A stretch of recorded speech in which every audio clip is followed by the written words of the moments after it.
महला दूजा। यो जग सच्चे की है कोठड़ी, सच्चे का विच वास। इक ना हुक्म समाए ले, इक ना हुक्मे करे विनाश। इक ना भाणे कढ ले, इक ना माया विच निवास। ए बे आख न जापई, जे किसे आणे रास। नानक गुरमुख जानिए, जाको आप करे परगास। पौड़ी। नानक जी उपाय कै, लिखना में धर्म बहालिया। उथे सच्चे ही सच निबड़ै, सुन वख कड़े जज मालिया। थाव न पाए ने कूड़ियार, मोह काले दोजक चालिया। तेरे नाए रते से जिण गए, हार गए से ठगण वालिया। लिखना वे धर्म बहालिया, लिखना वे धर्म बहालिया। आशा दीवार दी ये जो दूजी पौड़ी है, इस विच जो 3 श्लोक ने। तीजा श्लोक साहिब श्री गुरु अंगद देव जी महाराज का है, जिस विच आप फरमान करते ने, एहो जग सच्चे की है कोठड़ी, सच्चे का विच वास। समूह संसार परमात्मा दे रहन दा घर है। इस कोठी दे च व्यापक रूप दे च हो रह रहे हैं। बनस्पति, सागर, ग्रह, नक्षत्र, रेत दे जर्रे तो लैके सूरज दियां किरणां, हाथी, कीट, पहाड़, पाताल, आकाश, जिथे तक निगाह जांदी है और जो अदृश्य दुनिया है, ये सारा जगत, ये सारा ब्रह्मंड उस अकाल पुरख दे रहन दी थां है। कोई विशेष ठिकाना परमात्मा दा नहीं है, भाई फलानी थां ते है तो इसका मतलब है इस थां ते नहीं है। 2 शब्द परमात्मा प्रति जो प्रयोग किए जाते हैं, वो सच्चाई की कसौटी ते पूरे नहीं उतरते। जैसे कि आख्या जाता है, परमात्मा नूं लभना है, ते लभना उसनूं पैंदा है जो गुम हो गए, वो गुम नहीं होया है। परमात्मा दे कोल जाना है तो कोल उसदे ही जाना है जो अपने तो दूर है। जो अपने तो दूर नहीं, उसदे कोल की जाना। जो गुम नहीं होया, उन्हों लभना की। इस वास्ते गुरु नानक दी बाणी दा ऐसा कहना है कि तू अखां खोल, उते हाजिर नाजर है। वो गुम नहीं होया और वो तैथों दूर भी नहीं, लिहाजा उसदे कोल जाना है या उन्हों लभना है। धार्मिक दुनिया दे ये जो कहावतां ने, ये भी भ्रांति ते खड़ियां ने। दरअसल गल इतनी है, तू अपनियां अखां खोल, ओते जाहिर जहूर हैं कि हाजिर हजूर हैं। ओदा ना दिखाई देना ओदी दूरी नहीं है, ओदा ना दिखाई देना उसदा गुम होना नहीं है, बल्कि तेरा सोना है, तेरी अखां दा बंद होना है। साहिब गुरु अंगद देव जी महाराज इस पावन पवित्र श्लोक दे राहीं ये संदेश उपदेश दे रहे हैं कि समूह ब्रह्मंड, ये सारे दा सारा जगत परमात्मा दे रहन दी थां है। आसन लोए लोए भंडार। वास्तविक उस परमात्मा दा आसन हर लोक विच है, हर बशर विच है, हर जीव विच है। कोई उसदा एक सिंहासन नहीं, ये व्यापक ब्रह्मंड उसदा सिंहासन है और इस सारे ब्रह्मंड विच वो बैठा है। एहो जग सच्चे की है कोठड़ी, सच्चे का विश्वास। ये कोठड़ी चूंकि सच दी है, इस वास्ते कोठड़ी भी सच्ची है। जिस घर विच धार्मिक लोग रहिंदे होन, जिस धर्म दे घर विच धार्मिक विचार अठे पैर पढ़े जांदे होन, पढ़ाए जांदे होन, उस इट्टां दी ढेरी नूं भी लोकी धार्मिक मंदिर कह देंदे ने। हैन ते इट्टां ही, है ते पत्थर ही, है ते लकड़ ही, लेकिन धार्मिक मंदिर, ये मकान धार्मिक भवन है। की है ਉਹਦੇ 'ਚ ਧਰਮ ਦੀ ਚਰਚਾ ਹੈ, ਉਹਦੇ 'ਚ ਕੋਈ ਧਾਰਮਿਕ ਮਨੁੱਖ ਰਹਿੰਦੇ ਨੇ, ਉਹਦੇ 'ਚ ਧਰਮ ਦੀ ਗੱਲ ਕੀਤੀ ਜਾ ਰਹੀ ਹੈ, ਉਹਦੇ 'ਚ ਧਰਮ ਦੀ ਗੱਲ ਸੁਣਾਈ ਜਾ ਰਹੀ ਹੈ। ਤੋ ਜਿੱਥੇ ਧਰਮ ਦੀ ਗੱਲ ਕੀਤੀ ਜਾ ਰਹੀ ਹੈ, ਧਰਮ ਦੀ ਗੱਲ ਸੁਣਾਈ ਜਾ ਰਹੀ ਹੈ, ਉਹ ਅਸਥਾਨ, ਉਹ ਘਰ ਆਮ ਘਰ ਨਹੀਂ ਰਹਿ ਜਾਂਦਾ, ਉਹ ਪਾਵਨ ਘਰ ਬਣ ਜਾਂਦਾ ਹੈ, ਪਵਿੱਤਰ ਘਰ ਬਣ ਜਾਂਦਾ ਹੈ। ਸਾਰੇ ਬ੍ਰਹਿਮੰਡ ਦੇ ਜ਼ਰਰੇ ਜ਼ਰਰੇ ਵਿੱਚ ਉਸ ਸੱਚ ਦਾ ਵਾਸਾ ਹੈ। ਇਸ ਵਾਸਤੇ ਗੁਰੂ ਨਾਨਕ ਦੇਵ ਜੀ ਮਹਾਰਾਜ ਇਸ ਬ੍ਰਹਿਮੰਡ ਨੂੰ ਸੱਚੇ ਦੀ ਕੋਠੜੀ ਕਹਿੰਦੇ ਨੇ, ਸੱਚ ਦੀ ਕੋਠੜੀ ਕਹਿੰਦੇ ਨੇ। ਕਿ ਝੂਠੇ ਦੀ ਕੋਠੜੀ ਹੁੰਦੀ ਤੇ ਸ਼ਾਇਦ ਇਹ ਕੋਠੜੀ ਝੂਠੀ ਹੁੰਦੀ ਹੈ, ਪਰ ਚੂੰਕਿ ਸੱਚ ਦੀ ਕੋਠੜੀ ਹੈ ਤੇ ਸੱਚ ਦਾ ਇਸ ਵਿੱਚ ਵਾਸ ਹੈ, ਜਗਤ ਦੇ ਕਿਸੇ ਹਿੱਸੇ ਦੀ ਨਿੰਦਾ ਜਾਂ ਉਸ ਨੂੰ ਚੋਟ ਪਹੁੰਚਾਉਣਾ, ਦਰਅਸਲ ਇਹ ਵੀ ਕਰਤੇ ਪੁਰਖ ਨੂੰ ਚੋਟ ਪਹੁੰਚਾਉਣਾ ਹੋਵੇਗਾ, ਕਿਉਂਕਿ ਇਹ ਉਸ ਦੀ ਕੋਠੜੀ ਹੈ। ਇਹੋ ਜਗ ਸੱਚੇ ਕੀ ਹੈ ਕੋਠੜੀ, ਸੱਚੇ ਕਾ ਵਿਚਵਾਸ, ਇਕ ਨਾ ਹੁਕਮ ਸਮਾਏ ਲੈ, ਇਕ ਨਾ ਹੁਕਮੇ ਕਰੇ ਵਿਨਾਸ਼। ਇੱਕ ਅਦਨੇ ਉਸ ਦਾ ਹੁਕਮ ਮੰਨ ਕੇ ਹੁਕਮੀ ਵਿੱਚ ਸਮਾਈ ਹਾਸਲ ਕਰ ਲਈ ਹੈ, ਤੇ ਇੱਕ ਹੁਕਮ ਨੂੰ ਨਾ ਮੰਨ ਕੇ ਵਿਨਾਸ਼ ਹੋ ਰਹੇ ਨੇ, ਨਾਸ ਹੋ ਰਹੇ ਨੇ, ਖੱਜਲ ਖੁਆਰ ਹੋ ਰਹੇ ਨੇ, ਦੁਖੀ ਹੋ ਰਹੇ ਨੇ, ਬੇਚੈਨ ਹੋ ਰਹੇ ਨੇ। ਇੱਕ ਨਾ ਨੇ ਹੁਕਮ ਨੂੰ ਮੰਨ ਕੇ ਪ੍ਰਮਾਤਮਾ ਦੀ ਸਮਾਈ ਹਾਸਲ ਕਰ ਲਈ ਹੈ। ਇੱਥੇ ਪ੍ਰਸ਼ਨ ਖੜਾ ਹੋਵੇਗਾ, ਹੁਕਮ ਮੰਨ ਕੇ, ਹੁਕਮ ਕੀ ਹੈ, ਹੁਕਮ ਕਿੱਥੇ ਹੈ? ਉਸ ਨੂੰ ਪੜ੍ਹ ਲਈਏ, ਉਸ ਨੂੰ ਸਮਝ ਲਈਏ, ਉਹਨੂੰ ਸੁਣ ਲਈਏ। ਪਰਮਾਤਮਾ ਦਾ ਹੁਕਮ ਕਿੱਥੇ ਲਿਖਿਆ ਹੈ? ਸਾਹਿਬ ਕਹਿੰਦੇ ਨੇ, ਸਿਮਰ ਗੋਬਿੰਦ ਮਨ ਤਨ ਧੁਰ ਲਿਖਿਆ, ਹੁਕਮ ਰਜਾਈ ਚੱਲਣਾ ਨਾਨਕ ਲਿਖਿਆ ਨਾਲ।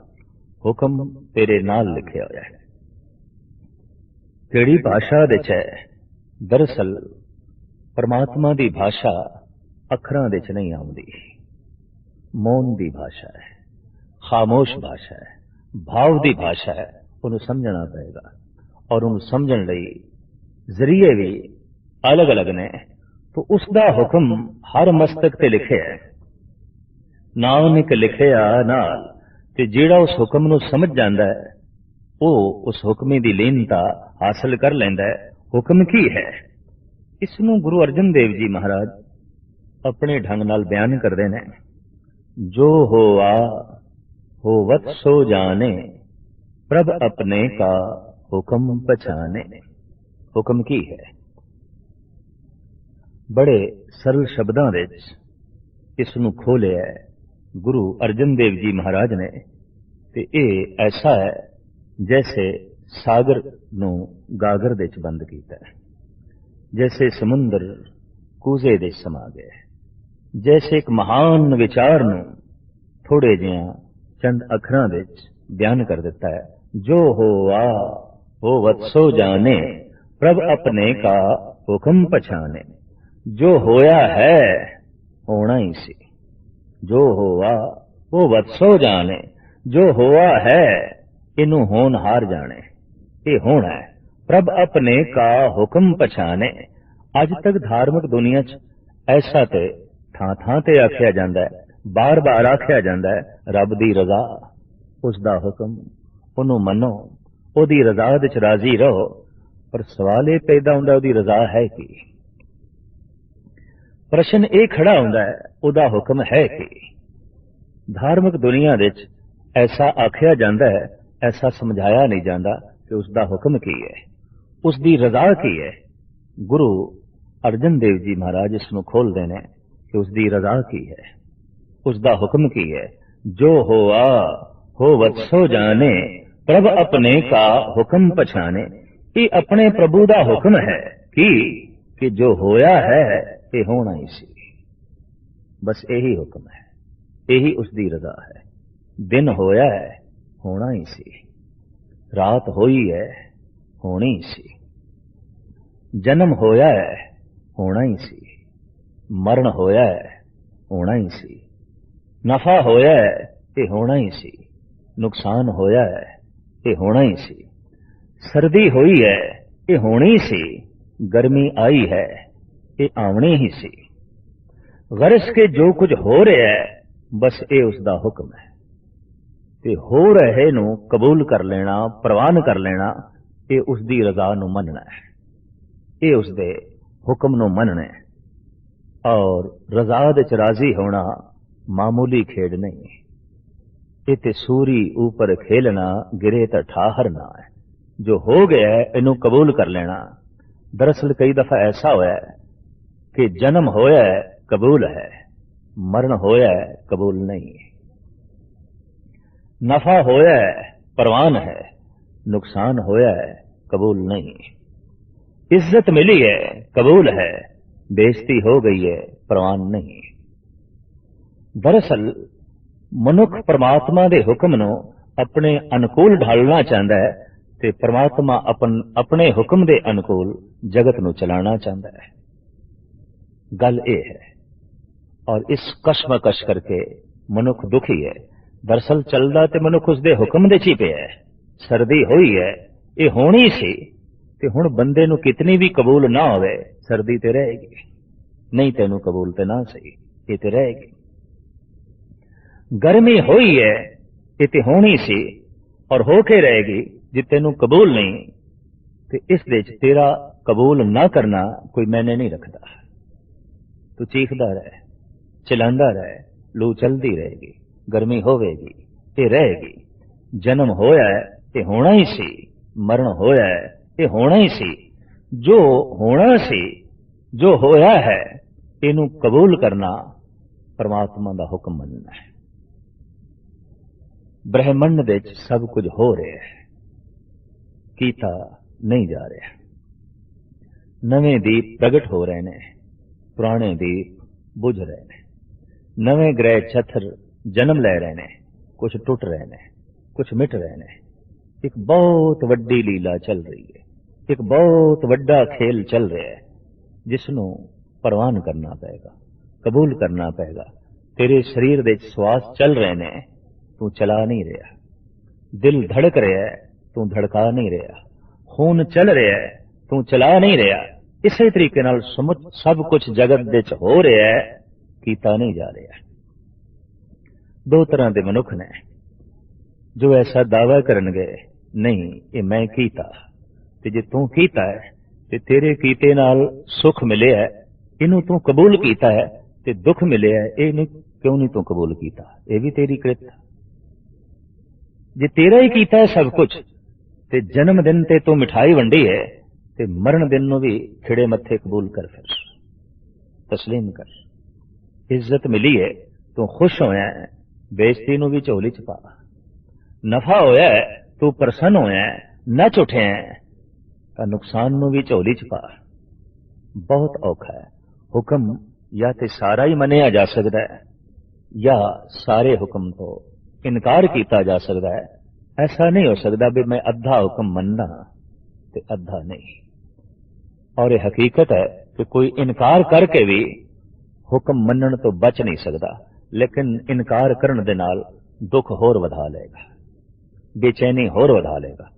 पर हुक्म नू मनन दे नाल हकीकत यह है कि परम सुख की प्राप्ति हो जाती है। हुक्म दे अगर दुख है तो दुख नू किसी ने खिड़े मत्थे कबूल कर लिया है, तस्लीम कर लिया है, तो उन्होंने अनुभव हो जाएगा कि दुख भी प्रभु की तरफों मिले होया एक दारू है, एक इलाज है। दुनिया के वाहिद संत, वाहिद रहबरी पुरुष गुरु नानक ने ऐसा नारा लाया है कि दुख करोपी नहीं, दुख परमात्मा वालों सजा नहीं, ये परमात्मा वालों औषधि है, दारू है। दुख दारू सुख रोग भया, जां सुख ताम ना होई। दुख भी एक दारू है, पर सवाल पैदा होता है दुख कदों दारू बनता है, ते दुख दा दारू परमात्मा नू कदों देण दी लोड़ पै जांदी है, जद बंदे दे सुख रोग हो जान। दुख दारू सुख रोग भया, बड़ा कीमती बचन है पहले पातशाह दा। जद सुख रोग हो जान, जद सुख बंदे नू हंकारी कर देन, जद सुख आलसी बना देन, जद सुख बंदे नू दलिदरी कर देन, जद सुख बंदे नू लोभी बना देन, बेईमान बना देन, ते जद सुख बंदे नू कठोर बना देन, ऐसे बंदे नू कथा कीर्तन दी औषधि नाल ठीक करना बड़ी औखी गल है, बहुत कठिन गल है। क्यों कि वो आलसी इतना हो गया है, वो अहंकारी इतना हो गया है, वो लोभी इतना हो गया है, उन्हें दूरी इतनी वधा ली है कि उस तक इस शब्द का पुजना, इस विचार का पुजना बहुत औखा है। उन्हें अपने हिरदे के सारे पट बंद कर लेने, उस तक ये विचार नहीं पहुंच सकती। लिहाजा ऐसे पुरुष लिए फिर परमात्मा ने जो औषधि तैयार की है वो दुख है। बड़े तो बड़े बंदे दुख की चोट सहारदियां सीधे हो जाते हैं, उंज नहीं होते। उंज आकड़ बनी रही है, उंज बेईमानी बनी रही है, उंज कठोरता बनी रही है, पर दुख की एक चोट ने सीधा कर दिता। तो साहिब कहते दुख वक्ती दुख ये परमात्मा वालों करोपी नहीं, दारू है, औषधि है।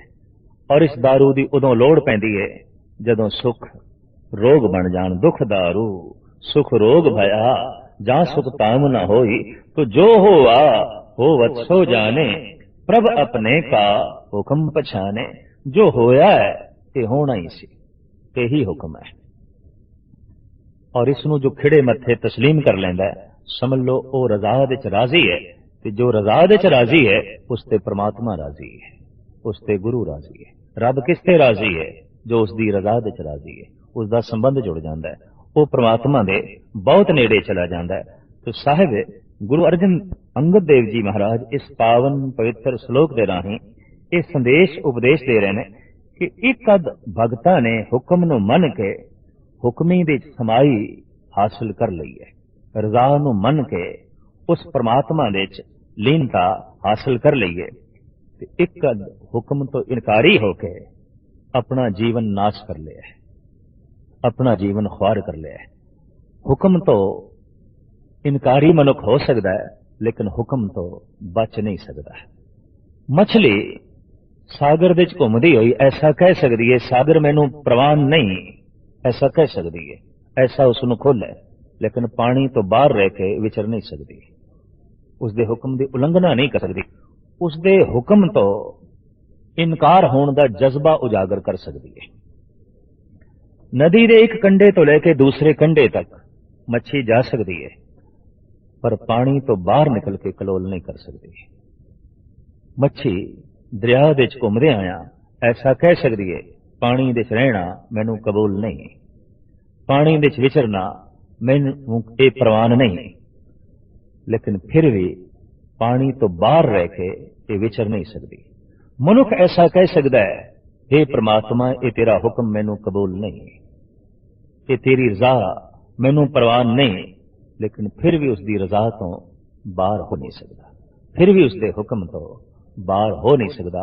बारीक बुद्ध रखने वाले ने ईश्वर दे इस राज नू समझे, इस राज नू जाने, और इंज कह लो इस राज का ही सदका उन्होंने वास्तविक परमात्मा नू जाने। कहो नानक जिन हुक्म पछाता, प्रभ साहिब का तिन भेद जाता। तो एक ना हुक्म समाए ले, एक ना हुक्मे करे विनाश, एक ना भाणे कढ ले, एक ना माया विच निवास। एक ने परमात्मा दे भाणे नू मन के, उसदे हुक्म नू मन के माया विचों अपने आप नू कढ लिया, ते एक हुक्म दी अदूली करके पापकारी होके माया विच ही फसे रह गए, जंजाल विच ही फसे रह गए। ਇਹ भी आख न जा पई जे किसे आने रास। ये भी दिखाई नहीं देता और ऐसा भी दावे नाल नहीं आख्या जा सकता कि जिंदगी किस दी रास आई, जगत ते आया किस दा सफल होया। मनुख फैसला कुन गल नहीं कर सकता, फलाना जन्नत दे चला गया, फलाना स्वर्गवास हो गया, फलाना ब्रह्मलीन हो गया। मनुखी दुनिया दी ये सारियां कहावतां ही ने, ये हकीकत कुछ भी नहीं, क्योंकि मनुख दे अपने अंदाजे ने, मनुख दियां अपनियां क्यास आराइयां ने। मनुख दे कोल ऐसी कोई दूरबीन नहीं कि उसने देख लिया होवे, हाँ वाकई ये ब्रह्मलीन हो गया, वाकई ये सचखंड वासी हो गया। तो साहिब कहंदे ने ये कहण मात्र गल नहीं, ये पुन्नी पापी आखण नाए कर कर करना लिख ले जाओ। तो ये कहण मात्र गल नहीं, ये भी आख न जा पई जे किसे आने रास। नानक गुरमुख जानिए जाको आप करे प्रगास। गुरु द्वारा इस गल नू जानिया जांदा है, इस गल दा पता चलता है कि ईश्वर आप ही अंतःकरण विच प्रकाश करता है। वो आप ही चानना देंदा है। दरअसल लंबी चौड़ी साधना करन तो बाद इस गल का बोध मनुख नूं मिलदा है कि ईश्वर प्रयास नाल नहीं प्रसाद नाल मिलदा है। इस वास्ते धार्मिक दुनिया विच प्रसाद की महिमा है, जबकि जगत विच प्रयास की गल है। संसार विच पुरुषार्थ की गल है, जबकि धार्मिक दुनिया विच बख्शिश की गल है। संसार विच उद्यम की गल आखी जाती है, धार्मिक दुनिया विच किरपा की गल आखी जाती है। धार्मिक दुनिया सही है, वो कहते हैं उद्यम कर करके पता चलता है कि आखिर ये उसका मिलाप उसकी बख्शिश है, उसकी रहमत है। साडा उद्यम, साडा पुरुषार्थ, साडा प्रयास उसका मुल नहीं है। अगर इसनों मुल मन लेंदे आ तो साडे प्रयास नालों परमात्मा का प्रसाद, परमात्मा कोई वड्डा नहीं है। लंबी चौड़ी साधना करके ही ये पता चलता है कि घाल न मिलियो, सेव न मिलियो, मिलियो आए अचिंता। एक गाथा इस देश के धार्मिक ग्रंथों जो मिलती है, बड़ी रमणीक है, प्रेरणादायक है। सिद्धार्थ नवी दुनिया की तलाश करने की चाहत विच इस दुनिया नूं छड्ड बैठे। नवे संसार की उमंग ने पुराने नाल नाता तोड़ दिता। प्रकाश दिया हुलास लैके, प्रकाश की मंग लैके अंधेरे नूं विदायगी दे दी। लेकिन प्रकाश कित्थों मिले, परम जीवन कित्थों मिले? आश्रम आश्रम भटकते रहे, एक एक द्वार ते दस्तक देंदे रहे। हर आचार्य ने, हर संत ने जिहड़ी गल आखी उसनूं पूर्ण शौक नाल, जौक नाल निभांदे रहे। ते जद कुछ ना मिलिया ते हर एक नूं यही आखदे रहे, मिलिया ते कुछ नहीं। ते हर एक ने यही जवाब दिता, जो कुछ असीं जाणदे सी तुहानूं दस दिता है, अगे जाओ। अगे जांदे जांदे अज उस बूहे ते आए। इस आश्रम के आचार्य ने कह दिता, सिद्धार्थ जिंदगी सफल हो सकती है, परम जीवन मिल सकता है, परम प्रकाश मिल सकता है, बशर्ते तू 8 पैर विच सिर्फ एक दाना ही चावल का अंगीकार करें। सत वचन कह के एक कठिन प्रतीक्षा भी सिद्धार्थ करन लगे। 40 दिन इस तरह करन लई आश्रम के मुखी ने आख्या, और पूर्ण 40 दिन तक एक दाने ते रहे। शरीर सुक गया, लकड़ी हो गया, कुछ पुरानी साधना करके, कुछ नवी प्रतीक्षा करके।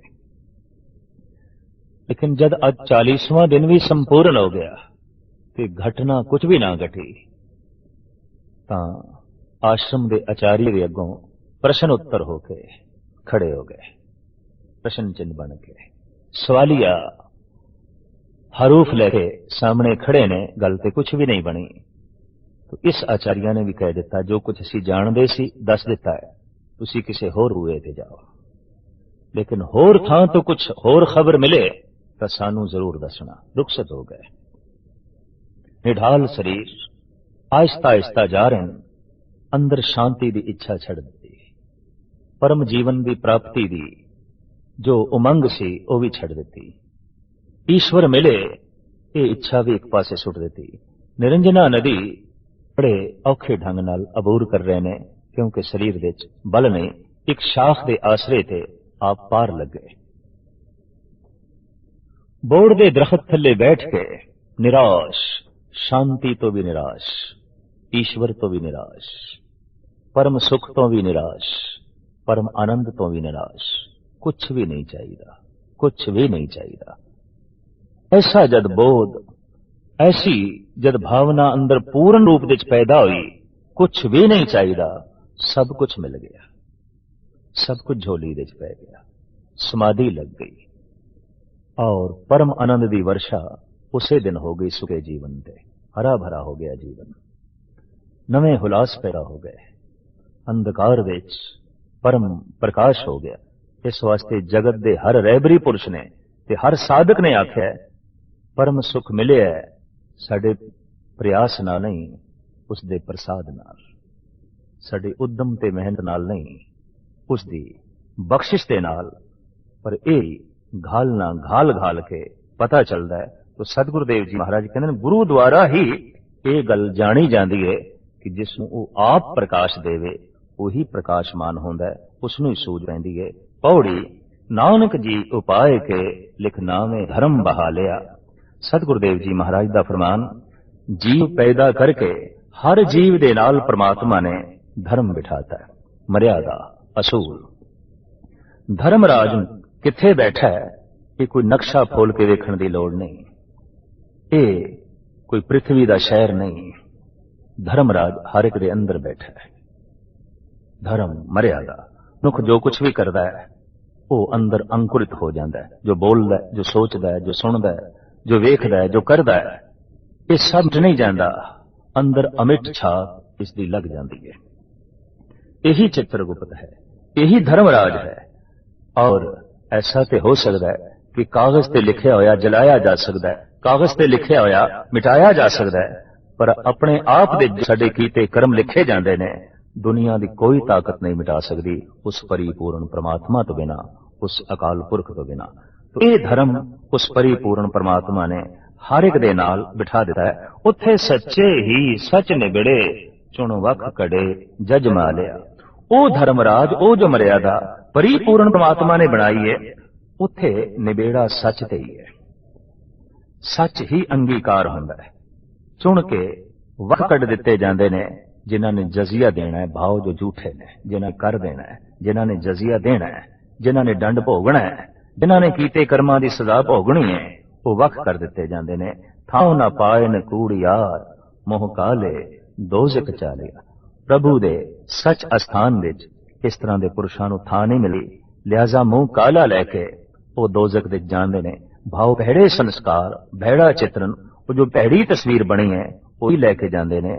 एक वो है जिन्हें तस्वीर बना आती है, एक हम हैं लिया अपनी ही सूरत को बिगाड़। एक वो है जिन्हें तस्वीर बना आती है। अक्सर मनुख ने अपनी तस्वीर अंदर आप बनानी है, लेकिन इतनी बिगाड़ बैठता है जिसका जिक्र साहब कहते ने कि मोह काले दोज़ख चालिया, काले मुंह नाल चले है दोज़खां विच दुखां भोगण लई। तेरे नाए रते से जिण गए हार गए से ठगण वालिया। तेरे नाम दे रंग विच जो रते गए उन्होंने जीवन की बाजी जिण लई, जित लई। ते जिन्हां नूं इह रंग ना चढ़िया वो हार गए, वो ठगे गए, वो माया तो ठगे गए। ठगण वाले ही माया तो ठगे गए। संसार नूं ठगण वाले ही संसार तो ठगे गए। मनुखां नूं ठगण वाले ही जगत तो ठगे गए। और इस तरीके नाल जीवन की बाजी हार गए। लिख नावे धर्म बालिया। साहिब कहंदे ने कि परमात्मा ने जीवां दे कर्मां नूं लिखण लई इस ढंग की मर्यादा, इस ढंग का धर्म नाल उठा दिता है।